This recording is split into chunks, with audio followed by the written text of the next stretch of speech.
आओ बच्चों, आज हम एक कविता पढ़ें जिसका नाम है चेतक। आपको पता है चेतक कौन था? चेतक महाराणा प्रताप के घोड़े का नाम था। वो घोड़ा बहुत साधारण घोड़ा नहीं था, वो महाराणा का दोस्त था। चेतक बहुत चुस्त, फुर्तीला व स्वामी भक्त था। आओ आज हम चेतक की एक कविता पढ़ें। रण बीच चौकड़ी भर भर के चेतक बन गया निराला था। राणा प्रताप के घोड़े से पड़ गया हवा का पाला था।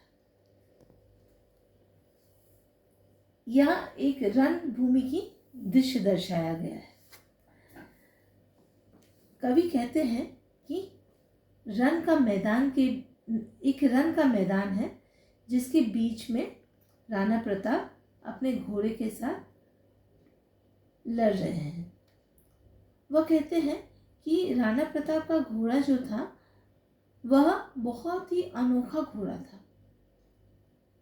वह इस युद्ध भूमि में बिना डरे महाराज का साथ देता रहा और इतनी फुर्ती से वह दौड़ता मानो वह हवा से बातें करता है।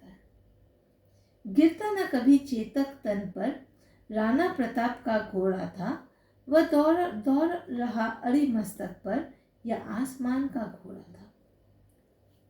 इन पंक्तियों में कवि कहते हैं कि महाराणा प्रताप ने कभी चेतक पर कोड़ों से वार नहीं किया, उन्हें कभी जरूरत ही नहीं पड़ी।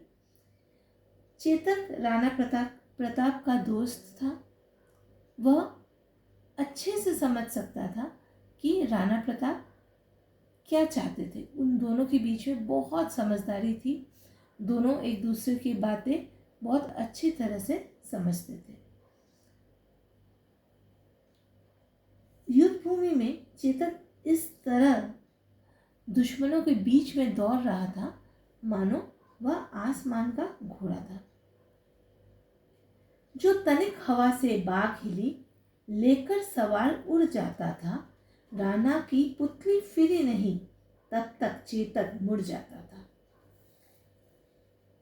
चेतक को हल्की सी हवा का उसकी जो बाग थी, उसकी जो डोर थी, थोड़ी सी भी उसमें उसको कुछ महसूस होता था तो उसे समझ में आ जाता था कि महाराणा उससे क्या चाहते हैं और वह उसी तरह मुड़ जाता था और महाराणे को लड़ाई में बहुत ही सहायता करता था। कौशल दिखलाया चालों में, उड़ गया अचानक भालों में, निर्भीक रहा वह ढालों में, सरपट दौड़ा करवालों में। चेतक बहुत कुशलता से लड़ाई के मैदान में दौड़ता रहता था और वह निर्भीक होकर हर वार को सह जाता था।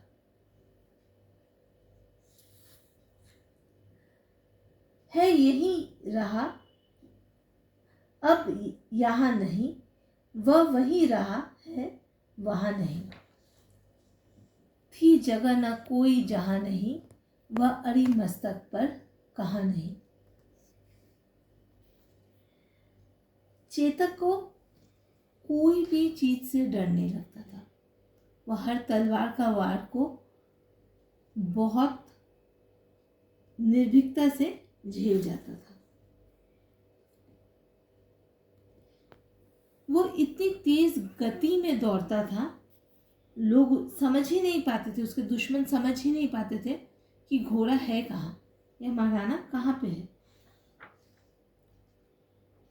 बढ़ते नद सा वह लहर गया, वह गया गया फिर ठहर गया। विकराल व्रज में बादल सा, अड़ी की सेना पर लहर गया। यहाँ पर कवि कहते हैं कि निर्भीकता से तो चेतक जो है वो लड़ाई लड़ ही रहा था और एक बढ़ते नद सा वह लहर गया। वो एक नदी के समान, नद के समान वह दौड़ता हुआ रणभूमि में गुजरता रहा। वह चलते चलते फिर ठहर गया, रुक गया।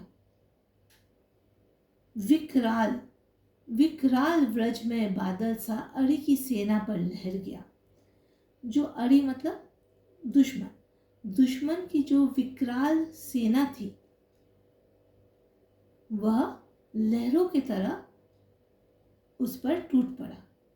भाला गिर गया, गिरा निशंक, है टापों से खन गया अंग, बैरी समाज रह गया दंग, घोड़े का ऐसा देखा रंग।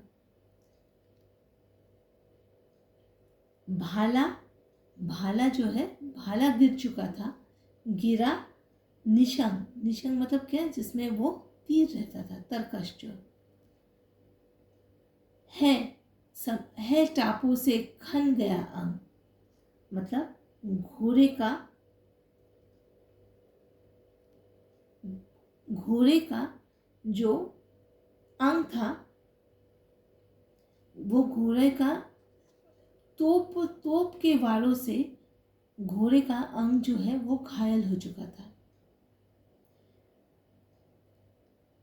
बैरी मतलब शत्रु, शत्रु भी दंग रह गया, हैरान रह गया। घोड़े का ऐसा उत्साह देखकर, स्वामी भक्ति देखकर और लड़ाई के मैदान में इतनी निपुणता देखकर दुश्मन भी दंग रह गया। ये कविता जो है श्याम नारायण पांडे जी ने लिखी है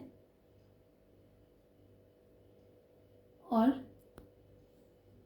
हम कक्षा में चेतक के बारे में और विस्तार में बात करेंगे। धन्यवाद।